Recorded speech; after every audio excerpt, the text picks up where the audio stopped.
आज आपल्याला विठ्ठल मृदुगंध फाउंडेशनचा जो पुरस्कार मिळाला आहे आणि आपण जे मुलाचं काम करतो समाजातल्या वंचित घटकांसाठी, खास करून किन्नर समाज जो आहे आणि त्यासाठी आपण त्यांच्या भवितव्यासाठी काम करता आणि हा पुरस्कार मिळाला आपल्याला कसं वाटतं आणि विठ्ठल मधूनच्या आपल्या भावना काय आहेत त्या संदर्भात थोडक्यात?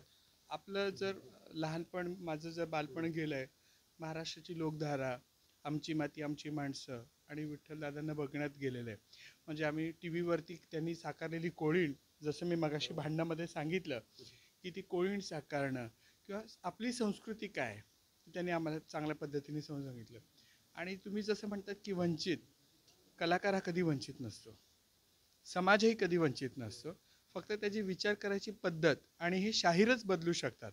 आपल्या समाजाची दिशा दाखवण्याचं काम हे शाहिरांचं आहे. आणि मला वाटतं की विठ्ठलजींनी हे काम चांगल्या पद्धतीने केलेलं आहे. आणि आज ही माझ्यावरती जबाबदारी, आज हे मूर्तिरूपाने मी यांना माझ्याकडे घेऊन चालली आहे, तर मला माझ्या आईवडिलांसारखंच हे पूजनीय आहेत. आणि हा एवढा मोठा प्रसाद माझ्यासाठी आयुष्याचा आहे, एवढं मी सांगू इच्छितो. नक्कीच. आपली जी साई सावली आणि आपण जे आजीचं घर हे जे चालवता, याच्या माध्यमातून आपण कशा प्रकारचं काम करता हे थोडक्यात जरा 1 मिनिटात आम्ही ज्या सेक्स वर्कर्स महिला आहेत, ज्या सेक्स वर्कर महिला आहेत, त्या एकट्या महिला आहेत. त्यांच्या मुलांना कोण सांभाळणार, त्यांच्यासाठी साई सावली फाउंडेशन काम करतं. आणि त्याच्यामध्ये आजीचं घर, म्हणजे आमच्याकडचे वयस्कर तृतीयपंथी जे आहेत ते ह्या मुलांना सांभाळतात, म्हणून त्या संस्थेचं नाव आहे आजीचं घर. नक्कीच. गौरीताई सावंत यांना आजचा हा जो विठ्ठल फाउंडेशनचा मृदगंध पुरस्कार जो मातीशी नाळ असलेला मिळालेला आहे आणि खऱ्या अर्थाने ते समाजाचं एक व्रत घेऊन काम करतात आणि बाबांच्या विठ्ठल दादांच्या आशीर्वादानं हा पुरस्कार त्यांना मिळाला आहे. त्यांच्या या कार्याला आम्ही विशाल महाराष्ट्रतर्फे हार्दिक सदिच्छा देतो. मी सूरज भोईर आणि साई रामपूरकर याच्या वतीनं त्यांचं अभिनंदन करतो आणि त्यांना खूप खूप सदिच्छा. अभिनंदन ताई, थँक्यू. ललाटावर प्रश्नचिन्ह कोंडली जातात. जन्मदाखल्यावर नाव एक आणि मनात वेगळी ओळख. शिव आणि शक्तीच्या या तांडवात पाखरं भयभीत होतात. फांदीच्या आधाराने केविलवाणी धडपड करतात. समाज त्यांना टोकाशी ढकलत असतो. घरटी दुरावलेली निष्पाप पाखरं किन्नर होऊन आपापली फांदी घट्ट पकडतात. याच तांडवात श्री गौरी येते आणि पाखरांची माया बनते.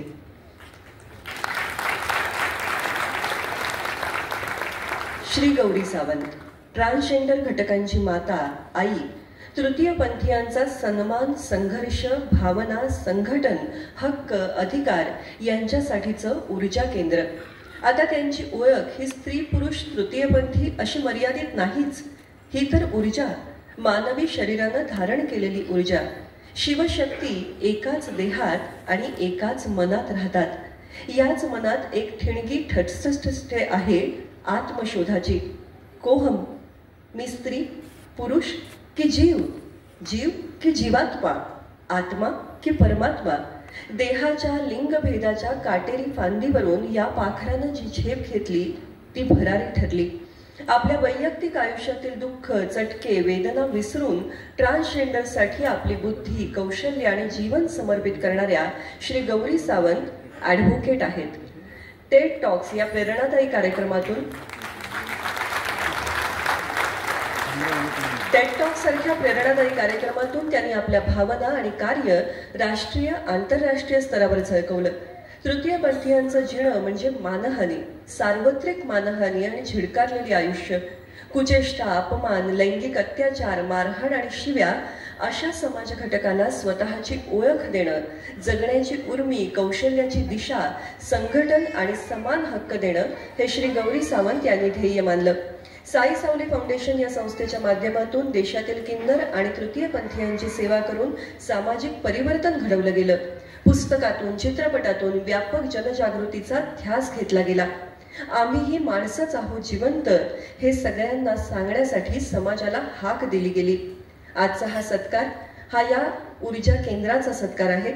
या प्रसंगी हा लोकशाहीर विठ्ठल फाउंडेशनचा 2024 सालचा मृदगंध सामाजिक क्षेत्र पुरस्कार सन्मानपूर्वक श्री गौरी सुरेश सावंत यांना देताना आमचं मन अत्यंत आनंदी आहे.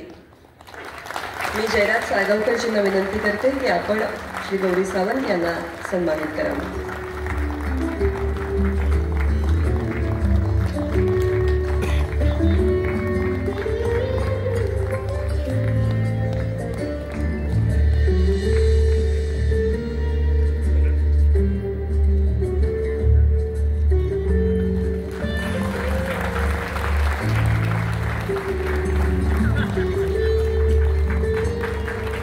Let's look here.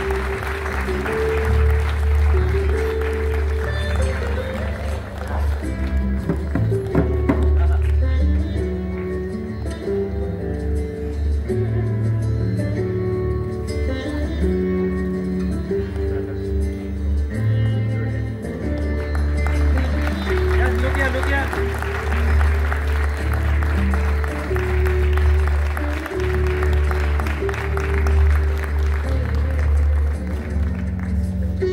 आणि तुम्हाला जर मी बोलण्याची विनंती केली नाही तर समोरूनच माझ्यावरती रागावणं होईल. विठ्ठल नावातच एवढा वेडेपणा कसा असू शकतो ते तुम्हाला अनुभव आला असेल. बघा ना, डॉक्टरही सांगतात जर तुम्हाला हार्टचं जर काही आजार असेल आणि जर तुम्ही माझं बाळ तिकडे रडतंय है ना, जर तुम्ही विठ्ठल विठ्ठल विठ्ठल म्हटलात तर तुमचं हार्टबीट व्यवस्थित होतं. माहिती होतं तुम्हाला? आपल्याकडे महाराष्ट्रामध्ये विठ्ठलाची काय जादू बघा ना. पंढरपुराच्या विठ्ठलाला सुद्धा आपण आई म्हणून स्वीकारतो, बरोबर आहे की नाही? आणि मला अजूनही आठवतं जेव्हा मी शनिवारी आणि रविवारी मराठी आणि हिंदी चित्रपट असायचं, शाळेतून आल्यावर हमखास 7:30च्या बातम्यात, त्याच्यानंतर आमची माती आमची माणसं असायची, हौसा काकूचा उखाणा असायचा आणि महाराष्ट्राची लोकधारा लागायची. आणि त्यामध्ये आपण भरपूर कलाकारांना बघितलेलं आहे. पण जेव्हा बाबा यायचे आणि त्या कोळणीचं करायचे, कधी कधी जे पुरुष कलाकार असतात जेव्हा स्त्री पात्र करतात तेव्हा ते विभत्स वाटतं, भीती वाटते आणि ते अंगावर आल्यासारखं वाटतं. पण त्यांनी साकारलेली कोळी कधीच घाबरणारी नव्हती किंवा आपल्याला घाबरवणारी नव्हती. अशा माणसाचा पुरस्कार घेताना जबाबदारी वाढली आहे माझी, मला याची कल्पना आहे. आज इथे येताना माझ्या मनामध्ये खूप सारं म्हणजे गोष्टींचं मिक्स होतं. म्हणजे डीडी मेट्रो बघितलेलं मला आठवतं. DD1 वरती आपण काय बघा, आणि मी हे बोलेन, मी हा बोलेन आणि त्या बोलेन, सगळं झाल्यानंतर मुलांनी मला त्रास दिला. माझे गुरु इकडे आलेले आहेत, माझे मोठे बंधू डॉक्टर प्रदीप धवल, जे नेहमीच माझ्या पाठी उभे राहतात. आणि सगळं म्हणजे जेव्हा आता यांनी ओळख करून दिली तृतीयपंथी, नक्की म्हणजे वेगळं काय होतो आम्ही, एवढं सगळं तुम्ही सांगितलं, त्याच्या पल्याड कुठेच काही नाहीये. मला असं वाटतं की आज फक्त गरज आहे सोशली, आपण ज्याला जेंडर इक्वॅलिटी म्हणतो, की तुळशीप्रमाणे आम्हाला बाहेर नका ठेव. माझ्यासारख्या खूप साऱ्या गौऱ्या तुम्हाला सिग्नलवरती दिसतात. आम्हाला फक्त मायेची गरज आहे. जेंडर इक्वॅलिटी ज्याला आपण म्हणत असतो, आम्हाला सुद्धा स्त्री पुरुषांच्या बरोबरीने पळायचं आहे. आमचं स्वतःची आयडेंटिटी प्रूव्ह करायची. मला शिक्षक व्हायचंय, डॉक्टर व्हायचंय, पोलीस इन्स्पेक्टर व्हायचंय. नुकत्याच झालेल्या निवडणुकीमध्ये एखाद्या वर्षी एखाद्या तृतीयपंथीने उभं राहावं ही माझी अपेक्षा आहे. आगाऊ आहे, जास्त काय बोली तर माफ करा. एवढ्या मोठ्या माणसाचा पुरस्कार स्वीकारताना दडपण येतं, पण मला वाटतं की हा माझ्या मातीतला माणूस आहे आणि हे माझ्यावरती असलेलं त्याचं ब्लेसिंग्स आहे. आमच्या संस्थेची मुलं आलेली आहेत. माझ्या मुलीचा प्रियांकाचा आज वाढदिवस आहे. धवल सर, सगळ्यांची नावं घेतली आणि मला वाटतं की विठ्ठलपेक्षा त्याची बायको माझी मैत्रीण आहे. ती ज्या कॉलेजमध्ये करते ती माझी मैत्रीण आहे. रुपालचे आम्ही विद्यार्थी आहोत, त्यामुळे मिक्स आहे. तर थँक्यू. बाकीच्यांना पण बोलू द्या. आणि साडी सुटली माझी, आत बुकिंग जाऊन चेंज करते. थँक्यू.